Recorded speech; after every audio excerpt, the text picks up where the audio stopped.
So once again, good afternoon, Doc. So this is my report about modularity. So I have here a brief description of infographics in modularity.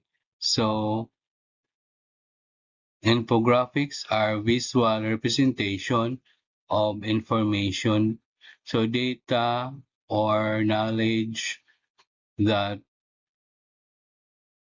aim to convey complex idea clearly and quickly. They combine graphics design, data visualization, and textual elements to make information more accessible and engaging. Now, infographics are used to simplify complex data, highlights, trends, and present information in visual, apprehending way, often with charts, graphs, known and icons and illustration. Now we have new approach and techniques in infographic. Number one, data visualization, integration, interactive infographics. This allows user to engage with the data in real time, such as by clicking how,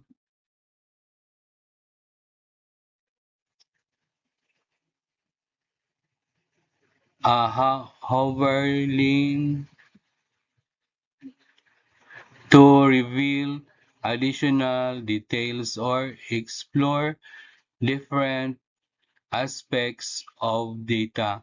Dynamic and animated infographics. Animation is increasingly used to make infographic more engaging, such as animated charts or timelines that change over time.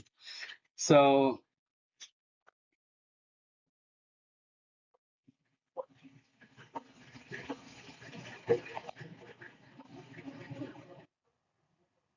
the modern approach and techniques in infographics are evolving to meet the demands of digital and data-driven world, incorporating new technology and design trends. Here, some breakdown of the key innovation in creating and delivering these visual tools.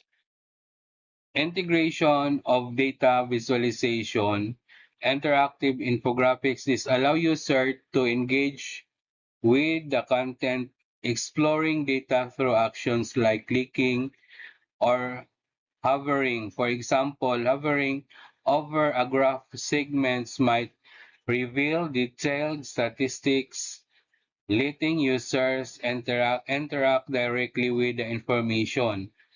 Now, the dynamic and animated infographics animation is used to enhance engagement. For example, a chart might show data progression over time with moving timeline, making trends easier to understand. Now, storytelling number two, through infographics. Structured narrative modern infographics often tells a story guiding the audience step by step through data in a logical sequence. So this creates a flow that makes the information easier to follow and more compelling. Now, next one is visual storytelling. Now, by using icons, illustrations, and layouts, the design itself becomes storytelling tools. Now, each visual elements connect to the next, creating a cohesive narrative.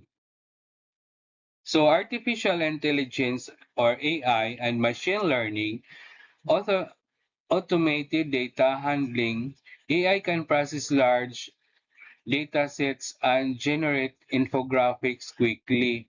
It can also recommend the most suitable visualization type for specific data, such as using a pie chart for proportion of a line graphs for trends. AI-powered design tools, platform like Canva or Visme, use AI to suggest colors, schemes, layouts, or icons that enhance the visual appeal and accuracy of the infographics. So number four, we have personalized infographics. Now, personalization ensures that infographics cater to individual viewer preference. For instance, an infographic or shopping trends might adjust content to show local data and recommendation based on viewer story history. So the micro infographics for social media, designed for quick consumption, micro infographic focus on a single site or piece of data optimized for platform like Instagram or TikTok. Now these are visually striking and formatted for smaller screens to capture attention quickly.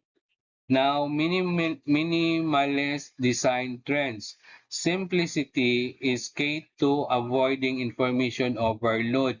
So, minimalist infographics use clean fonts, balanced layouts, and wide space to focus on core message while maintaining polish and modern aesthetic. So, augmented reality or AR infographics, AR enables infographics to be layered onto the real world. For example, in a museum, pointing a phone at an exhibit could display dynamic data about its history. Now, this immersive approach enhances engagement and comprehension. So, infographics view video, it is a motion graphics and video elements are combined to create dynamic infographic videos. Now, these are especially useful for explaining complex topics on engaging ways, such as how a view technology works or impact or climate change over decades.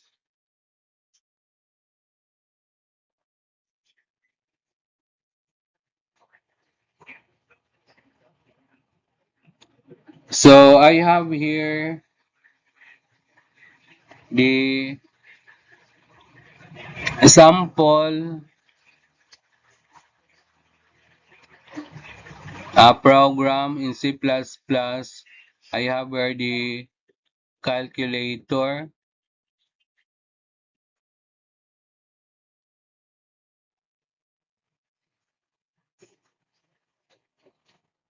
So the function or the this is a simple calculator program in C++ that lets user perform basic arithmetic operation, addition, subtraction, multiplication, and division. Here how it works. Now display a menu.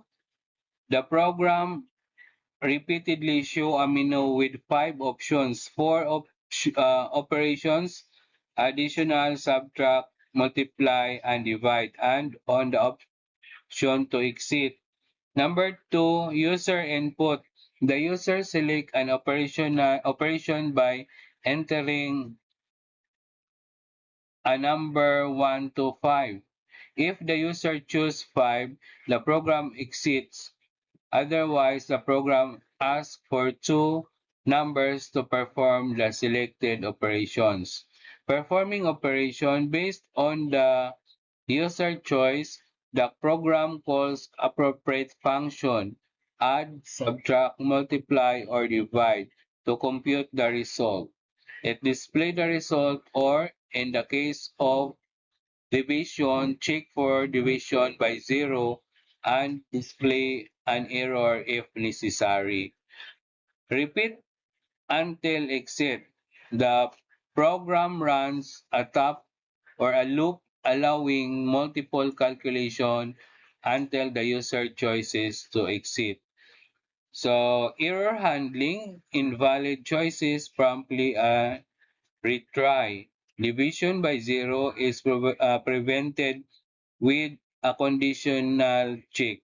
Now this makes the calculator reusable, interactive, and simply to use. So thank you, Doc. That's all for my uh, presentation of the